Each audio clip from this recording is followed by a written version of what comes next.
Ahora pasaremos a hablar acerca de la inflación en la Unión Europea y en Estados Unidos. En este caso se hará referencia a los años 2018 y 2019. Para comenzar, en Estados Unidos la tasa de inflación el año 2018 fue de un 1.9% y la tasa de variación anual, es decir, el IPC, los índices de precio al consumidor, que es una herramienta que también es usada para medir la inflación, en 2019 fue de un 2.3%.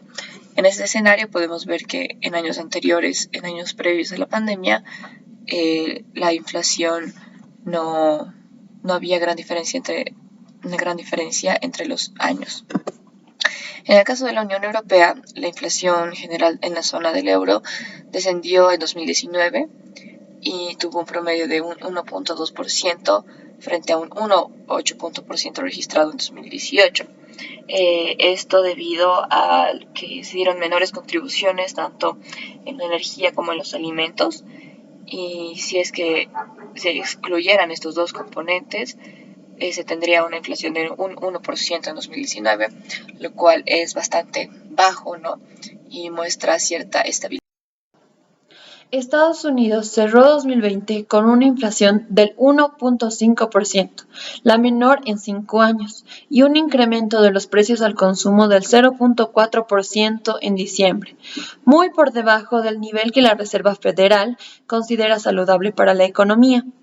La inflación interanual, que estaba en el 2.5% en enero de 2020, se derrumbó con el impacto de la pandemia al 0.1% en mayo, lo que sigue estando lejos de la cuota del 2% marcada por la Fed.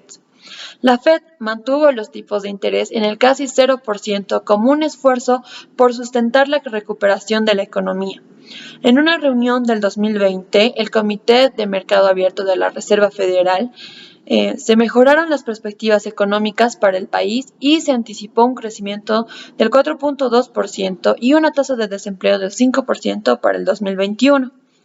Por otro lado, en Europa, la pandemia también tuvo grandes consecuencias. Los confinamientos, el distanciamiento social, las perturbaciones asociadas a las cadenas de suministros y la contracción de la demanda llevaron a un colapso de la actividad económica. El PIB real se redujo aproximadamente un 40% en el segundo trimestre de 2020, lo que llevó a una contracción más profunda en las economías avanzadas en comparación con las economías emergentes de Europa. Los bancos centrales emprendieron una política de expansión monetaria a través de medios convencionales y no convencionales para respaldar el flujo de crédito y evitar perturbaciones en los mercados financieros. Las medidas macroprudenciales también se flexibilizaron para amortiguar el impacto de la crisis en los bancos y los prestatarios. La Unión Europea relajó las reglas existentes para hacer frente al aumento de los déficits fiscales y apoyar a los hogares y las empresas. Sin embargo, las perspectivas para 2020 aún así fueron sombrías y la recuperación prolongada y desigual. La economía europea se contrajo un 7% en 2020, el nivel general de inflación se redujo al 0.26%. Ahora continuamos con la inflación en el 2021 en Estados Unidos y la Unión Europea. La tasa de inflación en Estados Unidos fue del 7% en el 2021, siendo la más alta hasta la fecha, al igual que en la Unión Europea, llegando al 2.6% en el mismo año. Algunas causas de la inflación, tanto en Estados Unidos como en la Unión Europea, fueron el aumento en el costo de vida después de los efectos de la pandemia del COVID-19, al igual que las grandes cantidades de dinero que inyectaron diferentes bancos centrales para mitigar los estragos causados por la pandemia.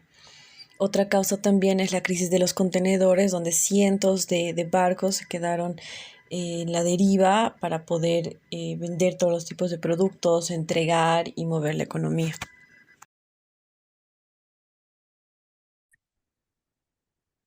Bueno, ahora vamos a hablar sobre la inflación en Estados Unidos y en Europa.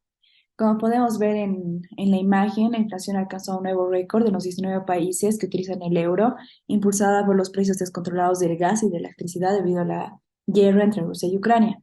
El aumento se ha visto impulsado por los precios de la energía, que fueron en 41% más altos que el mismo mes del año pasado, Y según explica la Agencia Oficial de Estadísticas del Bloque, los precios de los alimentos, el alcohol, el tabaco habrían subido por su parte un 13% y en septiembre la inflación de Europa se situaba en el 9,9%.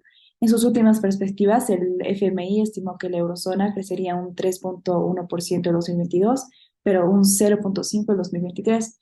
Para el 2023 se prevé que Alemania e Italia registren las tasas del -3 y -2% respectivamente. Ahora vamos a pasar a hablar de Estados Unidos. Bueno, les voy a compartir lo que es el IPC para poder explicar un poco sobre la inflación de Estados Unidos.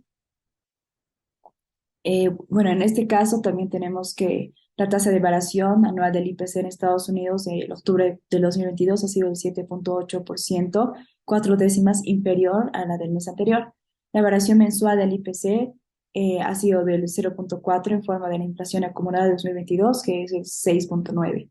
Hay que destacar que la subida del 0,7 de los precios de alimentos y bebidas no alcohólicas hasta situarse a su tasa interanual del 10,6%, que contrarresta el descenso de los precios de vestido, calzado del 0,6% y una variación interanual del 4%. Los precios apenas dan tregua en Estados Unidos. La inflación se situó en octubre de este año en 7,7 frente al 8,2 en septiembre. 7,7 fue en agosto. Según los datos difundidos este jueves por la Oficina de Estadísticas Laborales, la inflación subcayente que excluye los precios de la energía y los alimentos pasó del 6,3